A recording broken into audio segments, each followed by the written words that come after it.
Good morning. It's Tuesday, 10th December 2024. Welcome to another episode of Pre-Market Commentary. My name is Vijay. Please note, I am not a SEBI registered advisor. Whatever I say here is purely based on my analysis and available data. So here we look at what's happened yesterday and what's likely to happen today and thereafter. Now, yesterday there were quite a bit of news. The biggest of the news was the appointment of the RBI governor. So there have been a lot of discussions and debates as to whether the previous RBI governor had to be given another extension or whether this new governor has got the adequate experience and qualifications. Now, personally, I feel that we have had the best of the possible choices. That is, we have got a new governor. So that is why I've titled today's topic as a new broom sweeps clean, of course, with a question mark. But as they say, a new broom sweeps clean. But the old broom, for instance, knows where the dirty corners are. Now, if a new broom is, smart enough, which I think the incoming governor is, then I think he will know the corners and he will be able to sweep it really clean. I, at least, am personally very bullish that the old order has changed to new. I think there are lots of positives in the Governor Shakti Kanta Das's tenure, but I think they have goofed it up in the last 2 years, especially on monetary policy. They did a lot of good things. You cannot take that away from them. But I think personally, and not personally, I'm talking of in terms of how they managed the monetary policy in the last 1.5 years is left much to be desired. They were very late in identifying inflation. They were forced to cut in between uh, meetings in May of 2022. They continue to hold high interest rates, looking at food inflation, which they cannot control anyway. Even though Mr. RBI governor, the previous governor, the Rangarajan talked about cutting interest rates at least by 50 basis points, they did not look at it. The MPC committee members, two of them, continue to oppose the high interest rates, but they didn't care. And even in the last policy, they were not looking at reducing interest rates. They also got horribly wrong on the GDP. RBI cannot get it so horribly wrong. An analyst like me and you can get it, but they got it horribly wrong. So I think they should be faulted for that. Now, looking at before we come to the new RBI governor, let's look at what happened yesterday and what are the cues this morning. Nifty declined yesterday for the second session. Basically, FMCG stocks came down significantly because Godrej Consumer reported poor results, and more than results, they talked of the forward guidance. They said it's going to be poor, and all the FMCG stocks came down. I don't buy that argument because you see, the larger companies today are losing market share to the leaner and smaller companies. Today, you have variety for people to choose, especially the urban population has got huge amount of choices. They need not be the traditional brands, so they are being challenged, and that is not exactly how the economy is. Anyway, that is the argument, and the prices came down. Mid cap and small cap continue to advance for the 12th session. Micro cap hit all time high, mid cap hit a 1 month high, small cap hit a 2 month high. Nifty metals shot up suddenly after 12:30 because the Politburo in China came up with the proposal that they will have ultra loose monetary policy, which was there in 2010, but that is going to start from March of 2025. Nifty Realty snapped, two session losing streak and came up. IT closed in the green. IT in the ADRs did very well. So that should be the star of today.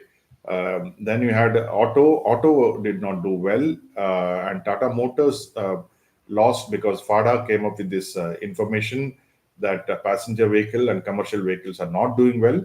The only sector which is doing well is two wheelers. So our Nifty Auto came down. PSU banks closed in the red, which is quite a bit of surprise, but that's what it was. Pharma declined for the second consecutive session. Laurus, Divis dragged the most because the Biosecure Act, which was supposed to come in the defense bill, has been not been attached to it. So that is why it happened. Energy came down. Reliance Industries came down primarily because of some news that The Singapore GRMs are lower in December. So Singapore GRMs affect Reliance's profitability. So that's why Reliance came down. uh, US markets closed in the red. Now I think they're all looking for data tomorrow evening, which is the consumer price index. Incidentally, we also get the consumer price index on 12th, and we get the IIP also on 12th. So tomorrow is the US CPI index. And anyway, the market has factored in about 80% that there will be a reduction in interest rates. I think that's a given. So I don't think there's too much of importance for the USCPI, and I think it will come in line because the range is such that it has to come in line. Spot gold gain about 1%, and silver shot up, but again, it met with selling about $32. Treasury yields are about below 4.20, which is very good, and two-year treasury yield went up a little bit. So, what did the FIs and DIs do? FIs have bought now, so they're buying more days than selling. DIs sold quite a bit yesterday, 1,650 crores. And interesting things across the board is the Textile Association of India had talks of Bangladesh crisis is ongoing. So India has got a significant opportunity, and the return of Trump will bring benefits to India, is what he's talking about. And all garment production is fully booked for the next 4 to 5 months, and Bangladesh may not stabilize quickly. That is good news for Indian textile manufacturers. I think the ultra high net worth individuals are buying into textiles. We too hold a couple of textile stocks. So that is the disclosure. China's Politburo meeting, I said, moderately loose. Again, it's coming in March of 2025. They're looking at stabilizing housing market and stock market. But many times in the past, they've come up with such policies. It has not worked. So we have to see whether it will work. And also, it is in March. So this is the Biosecure Act, which I said this will curb they were supposed to curb the Chinese biotech companies, which has not been included. For what reasons, I don't know. But the Chinese biotech companies have got a lease of life, and Indian CDMO companies are going to be under pressure. Now, Glenmark has this is all corporate news now. Glenmark has got they presented the first clinical data for the phase one study of this is connected with cancer, and so that I think should perk up the share. Incidentally, we own Glenmark Pharma, and Biocon today is selling 2% stake in Syngene International through a block deal at around 825 per share. So the Biocon will get 600 crores. So this Syngene block deal is about 5% below yesterday's rate of Syngene. So now we are coming to RBI governor. RBI governor comes with impeccable credentials. He's a 1990 IAS officer. He holds a BTech in computer science from IIT Kanpur. He has got a master's in public policy from Princeton, which is one of the most coveted universities. Then he served as Secretary of Department in Financial Services. He was the Managing Director of REC. Then he has had more than 30 years experience.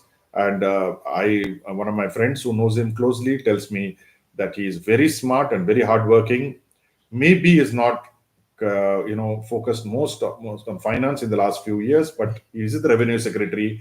And incidentally, what I liked about him was about a week ago when he was addressing the income tax department, he mentioned that revenue gathering should not be the only focus, and we should not, throw the baby with the bathwater, which essentially means that do not, try to harass the industry by trying to meet your targets. I think that's a very pragmatic decision. So I like normally the babus are interested more in tax collecting and collecting as much as possible to please their masters. But here was a man who stood up and said, "I think we should be moderate in our efforts. We should look more from the industry's point of view," which I think augurs well. I don't think many people have noticed this, but these are small things I capture.